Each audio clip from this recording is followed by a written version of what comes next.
BJP की सहयोगी party लोक जनशक्ति पार्टी के नेता और केंद्रीय मंत्री चिराग पासवान ने भी पीएम मोदी के स्पीच की जमकर तारीफ की। ये सवाल हम लोग के मन में कौंधे थे कि भैया कब तक will be a developing nation, कभी तो हम लोग एक विकसित देश बनेंगे ना। उस विकसित देश को बनने का लक्ष्य हमारे प्रधानमंत्री जी ने तय किया, जिसके लिए एक के बाद एक नई सीढ़ियां हम लोग चढ़ने।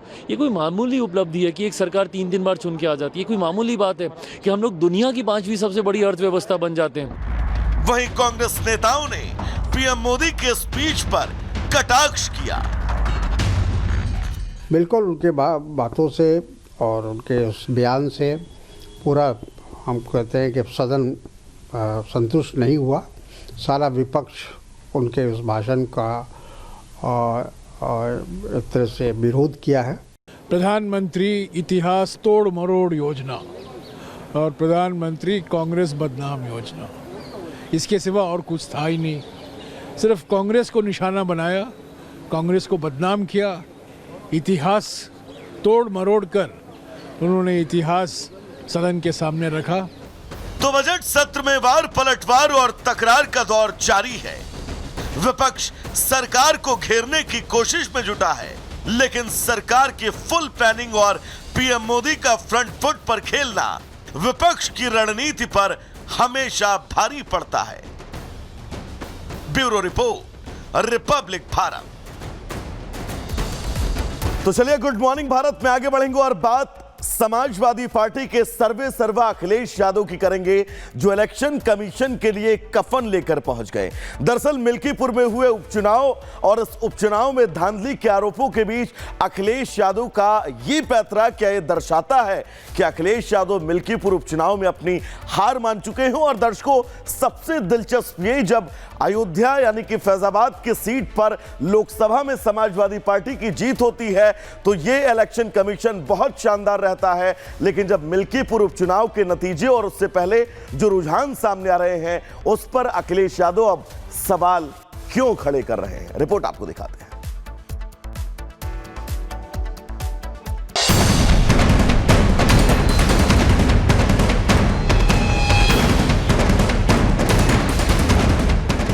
पांच फरवरी को दिल्ली के साथ यूपी की मिल्कीपुर सीट पर उपचुनाव हुआ।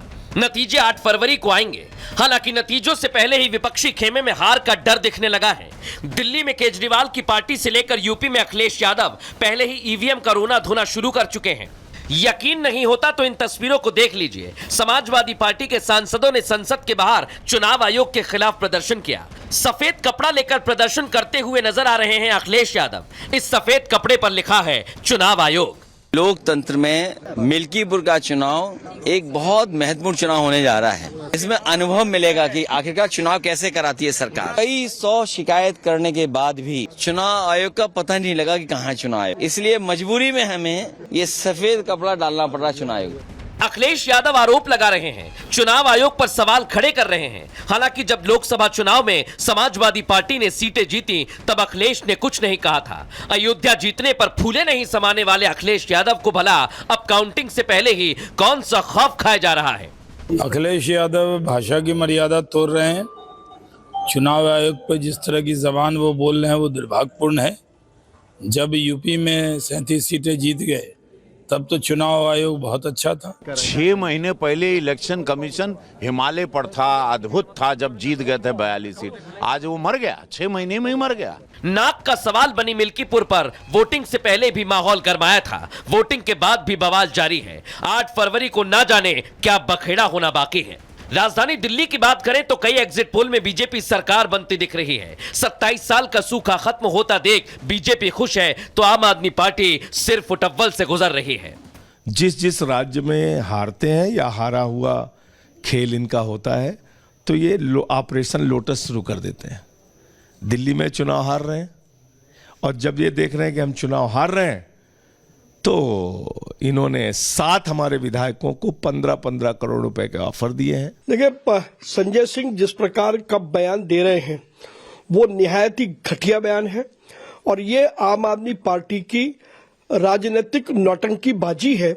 अब जब उनको दिखाई दे रहा है कि दिल्ली से वो बेदखल हो रहे हैं तो वो इस तरीके के अनर्गल आरोप लगा करके अब दिल्ली के साथ जो 10 साल उन्होंने दुर्दशा की, उसकी जिम्मेदारी से बचना चाहते हैं, लेकिन दिल्ली की जनता अरविंद केजरीवाल को और आम आदमी पार्टी को और उसके नेताओं को कभी भी माफ नहीं करेगी। तो कोई पार्टी किसी को क्या पैसे ऑफर करेगी, मुझे नहीं समझ में आ रहा है। हाँ, ये कह सकते हैं कि हमारे लोग जीत रहे हैं, उन्हें ये करना चाहते हैं, चलो मैं फिर भी बात मानूं। कौन जीतेगा क्या नहीं जीतेगा, ये इतनी घबराहट क्यों है आम आदमी पार्टी में, मुझे नहीं इस बात को समझ में आ रहा। नतीजों से पहले ही राजनीतिक माहौल गर्मा गया है। किसके दावे गलत साबित होंगे, किसके वादों पर जनता भरोसा करेगी, ये 8 फरवरी को ही पता चलेगा। Bureau report, Republic Bharat. दर्शकों, तिरुमाला तिरुपति देवस्थानम के सामने इस बीच अगर सबसे बड़ा कोई सवाल उठ रहा है तो यही सवाल है कि आखिर गैर हिंदुओं का क्या काम है मंदिर के बोर्ड में। दरअसल आंध्र प्रदेश की बीजेपी ने यह मांग उठाई है बोर्ड से कि जितने भी गैर हिंदू कर्मचारी हैं इस बोर्ड के अंतर्गत, उनको या तो बाहर का रास्ता दिखाया जाए या तो कोई वैकल्पिक मार्ग तलाशा जाए, जिस पर अब बहस बहुत तेज हो चुकी है।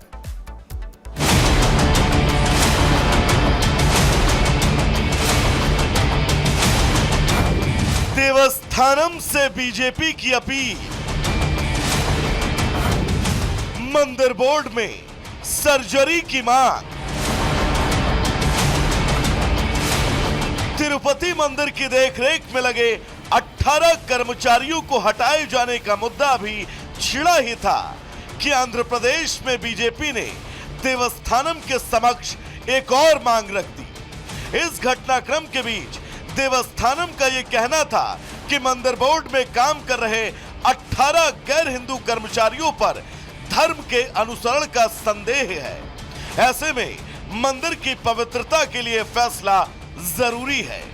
इस फैसले के बीच इसका जमकर विरोध भी हुआ, लेकिन अब आंध्रा बीजेपी ने एक नई मांग रख दी है।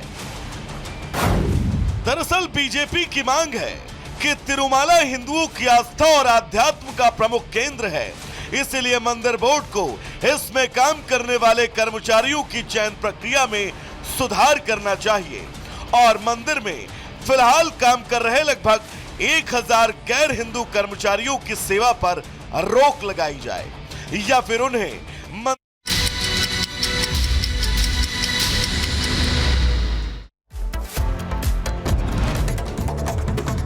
महाराष्ट्र के पिपरी चिचवड़ में कपड़े और जूते की दुकान में आगजनी में 3 दुकानें खाक, आग लगने से लाखों का नुकसान। उत्तर प्रदेश के लखीमपुर खीरी में फसल काट रहे किसान को तेंदुए ने उतारा मौत के घाट, किसान की मौत से परिजनों में कोहराम। रायबरेली में अनियंत्रित ट्रक ने कार सवारों को मारी टक्कर, हादसे में कार सवार सभी लोग बाल बाल बचे। महाकुंभ में स्नान करके वापस लौट रहे थे कार सवार।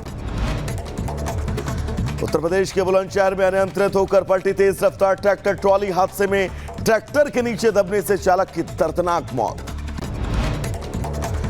एटा में जानवर के टकराने से बाइक में भीषण आग, बाइक सवार दंपत्ति ने भागकर बचाई जान, हादसे में पति पत्नी गंभीर रूप से घायल।